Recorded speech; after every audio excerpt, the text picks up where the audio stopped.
بسم اللہ الرحمن الرحیم. السلام علیکم ورحمۃ اللہ وبرکاتہ.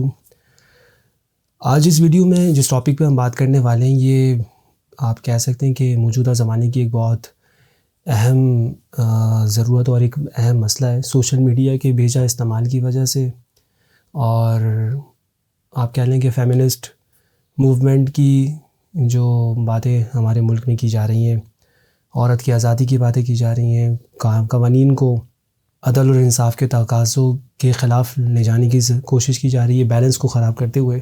سوال یہ ہے اور موضوع یہ ہے کہ ایسا کیوں ہے کہ طلاق کا اختیار صرف مرد کو حاصل ہے، عورت کو حاصل نہیں ہے. یہ عام طور پر ایک اعتراض اٹھایا جاتا ہے، اور اعتراض جو اٹھایا جاتا ہے وہ اس طرح پیش کیا جاتا ہے کہ اگر کوئی بھی اگریمنٹ ہوتا ہے تو دو فریقین، دو پارٹیز اس میں موجود ہوتی ہیں. اگر وہ اس کو ختم کرنا چاہیں تو کوئی ایک پارٹی بھی اگر اس کو ختم کرنا چاہتی ہے، کوئی ایک فریق بھی، تو وہ اگریمنٹ ختم ہو جاتا ہے. نکاح بھی ایک اگریمنٹ ہے.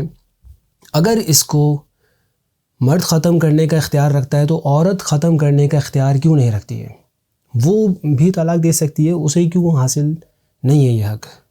تو اس کا جواب یہ ہے جو علماء نے ذکر کیا کہ طلاق کا اختیار مرد کو اس لیے دیا گیا ہے کہ ازدواجی زندگی میں مین ذمہ داری، اہم ذمہ داری اسی کی ہوتی ہے. نان نفقے کا معاملہ ہو یا اور دیگر عمل زوجیت کے حوالے سے بات کرنی ہو تو مین کردار چونکہ اس کا ہوتا ہے.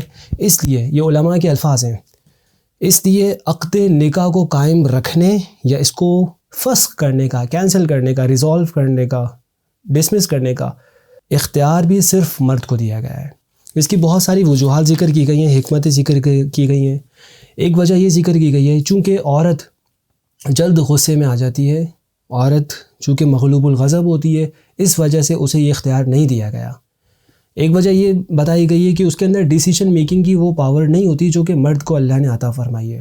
اگر کسی کو اس بات پر اعتراض ہے کہ اس کے پاس یہ ڈیسیشن پاور کیوں نہیں ہے تو وہ اللہ سے جا کے پوچھے، ہم پر اعتراض نہ کریں. اسی طرح ایک اور حکمت یہ بتائی گئی کہ اللہ کے رسول علیہ السلام نے، جیسا کہ روایت موجود ہے صحیح مسلم میں، صحیح بخاری میں، جامع ترمذی میں، سنن ابن ماجہ میں، سنن ابی داؤد میں، مسند احمد ابن حنبل میں اور دیگر کتب احادیث میں کہ حضور علیہ السلام نے ان کو ناقصات العقل فرمایا ہے کہ عقل ناقص ہوتی ہے. یہ میں نہیں کہہ رہا، جس کو اعتراض ہے وہ اعتراض اصل میں اللہ کے رسول علیہ السلام کی اس حدیث پر اور حضور علیہ السلام پہ کر رہا ہو. صحیح ہے. جن کو یہ پتہ ہوتا ہے کہ اور جو خواتین اس بات کو سمجھتی ہیں کہ حضور علیہ السلام نے فرمایا ہے تو اس کا مطلب ہے کہ آگے کوئی کوشچن کی بات ہی نہیں ہے، کوئی سوال ہی نہیں اٹھایا جا سکتا پھر. تو چونکہ حضور نے ان کو ناقصات العقل فرمایا ہے، ناقص العقل ہونے کی وجہ سے ان کو یہ اختیار نہیں دیا گیا. ایک اور وجہ جو ذکر کی گئی ہے وہ یہ کہ چونکہ یہ اپنے ایام میں، جو ان کے ایام چل رہے ہوتے ہیں اس میں ان کے مزاج کے چڑچڑے ہونے کا اور طبیعت کے اور ذہن کے منتشر ہونے کا ایک واضح ثبوت موجود ہوتا ہے. اس میں عورت ظاہر ہے اس کا مزاج اپنے توازن پہ نہیں رہتا.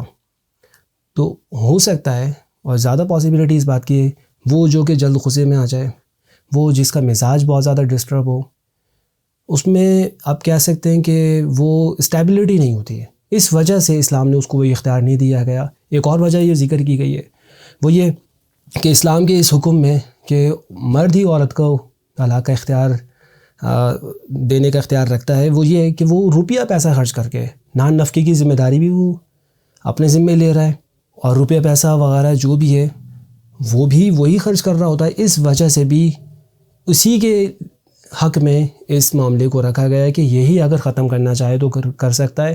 کیونکہ یہ عام طور پر دیکھا گیا ہے جب کوئی چیز کسی شخص کے حصے میں آتی ہے اور اس نے اس کے لیے پیسے خرچ کیے ہوتے ہیں تو وہ اس کو ویسی جانے نہیں دیتا، حتیٰ کہ معاملات اتنے زیادہ خراب ہو جائیں کہ وہ آخری حد تک پہنچ جائے. صحیح. میں یہاں پر ایک اور بات ذکر کرنا چاہتا ہوں، وہ یہ کہ خلا کے معاملے کی بھی ایک بات یہاں پر اٹھائی جاتی ہے. اسلام کیا کہتا ہے، میں وہ ذکر کر رہا ہوں. لیگل ایشوز کیا کہتے ہیں، وہ کام وکیلوں کا ہے. آپ اس کا کمپیریزن خود ہی کر لیجئے گا. ہو سکتا ہے شاید وہ یہ بات کرتے ہوں، لیکن میں نے ابھی تک یہ بات ان سے سنی نہیں ہے.